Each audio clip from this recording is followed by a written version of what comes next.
Merhaba arkadaşlar, kanalıma ve mutfağıma hoş geldiniz. Bugün sizlere lezzeti mükemmel, yumuşacık patates dolgulu pide tarifi vereceğim. Daha fazla beklemeden geçelim tarifime. Hamuru için yoğurma kabına 2 su bardağı ılık süt,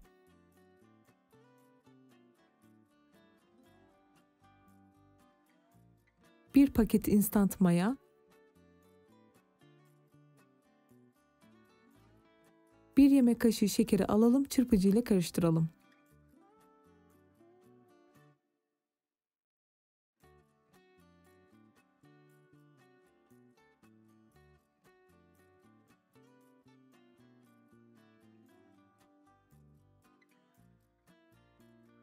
Daha sonra üzerine azar azar un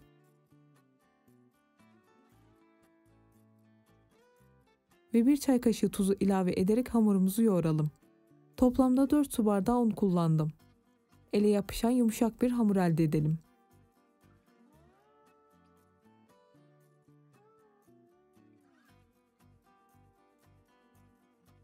Evet arkadaşlar, hamurumuzu toparladık. Elimize 1 yemek kaşığı kadar sıvı yağ alalım ve hamurumuzu iyice toparlayalım.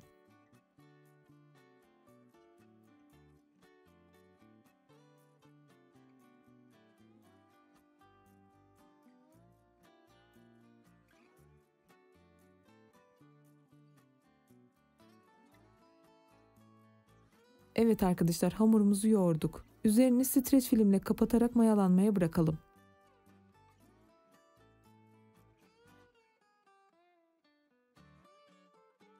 Biz de bu arada patatesli dolgusunu hazırlayalım. 1 kilo patatesin kabuklarını soyup güzelce yıkadıktan sonra uygun bir tencereye iri parçalar halinde doğrayalım.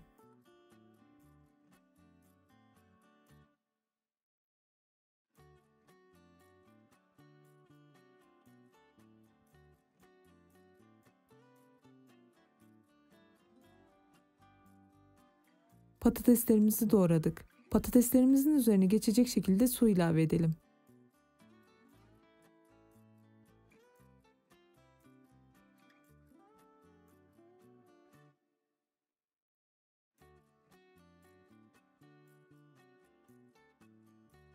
Ocağa alalım ve patatesler yumuşayana kadar haşlayalım. Evet arkadaşlar, patateslerimiz haşlandı. Suyunu süzüp uygun bir kaba aldıktan sonra patates eziciyle veya bir çatal yardımıyla patateslerimizi püre haline getirelim.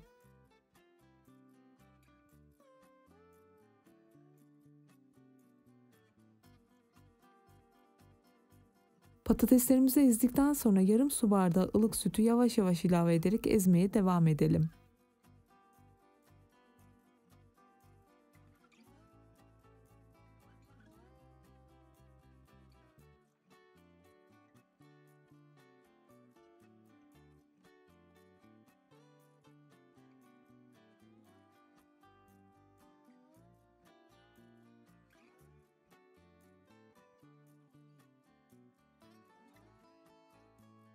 Üzerine 1 çay kaşığı tuzu ekleyelim ve kaşık yardımıyla karıştıralım.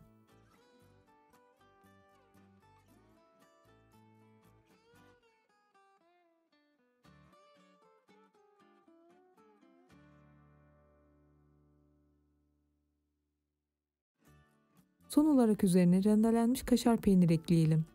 Ben yaklaşık 300-350 gram kadar kaşar peyniri kullandım. Kaşar peynirini de ekledikten sonra güzelce karıştıralım.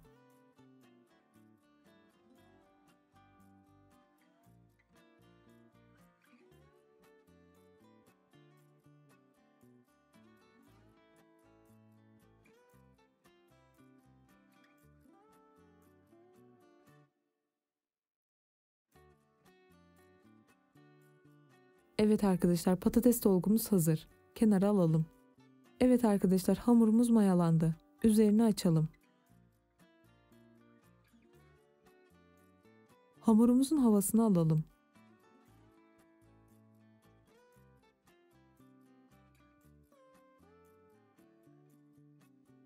Tezgahımızın üzerine 1 yemek kaşığı kadar sıvı yağ dökerek hamurumuzu üzerine alalım.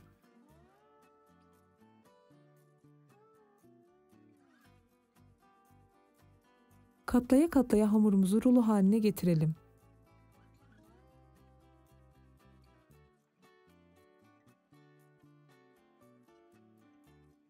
Hamurumuzu 3 eşit parçaya bölelim.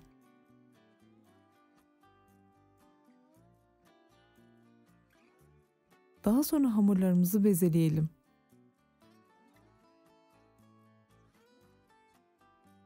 Çok bereketli, çok lezzetli bir tarif gerçekten. Mutlaka sizlerin de denemesini tavsiye ediyorum.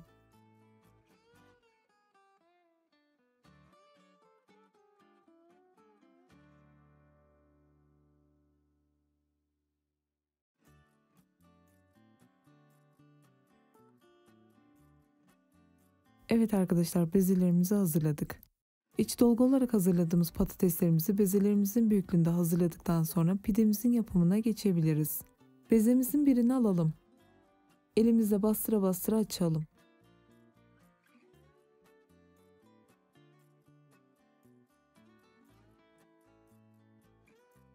Bu şekilde açtıktan sonra ters çevirelim. Tekrar elimizle biraz daha açalım. Hamurumuzun ortasına hazırladığımız patatesli topumuzu alalım. Hamurumuzun kenar kısımlarını bu şekilde toparlayalım ve yine büyük bir beze oluşturalım.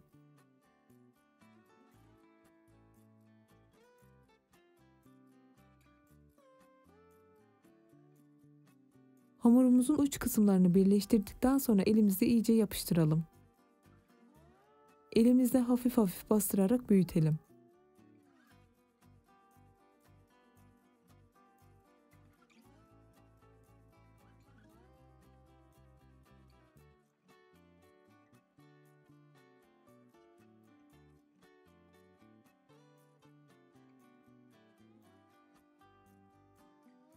Pidemizi yağlı kağıt serdiğimiz fırın tepsimize alalım.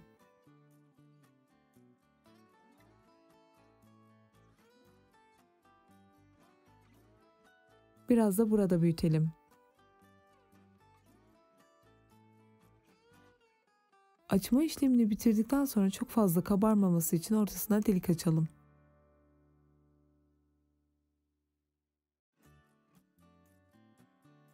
Evet arkadaşlar, pidemiz pişmeye hazır. Önceden ısıttığımız 250 derecelik fırında kontrollü pişirelim.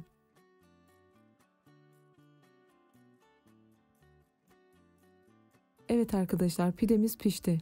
Üzerine sıcakken tereyağı veya margarin sürelim.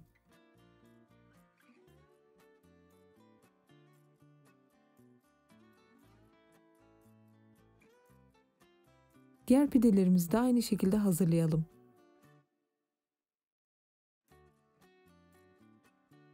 Evet arkadaşlar, pidelerimiz hazır. Dilimleyerek servise hazır hale getirelim.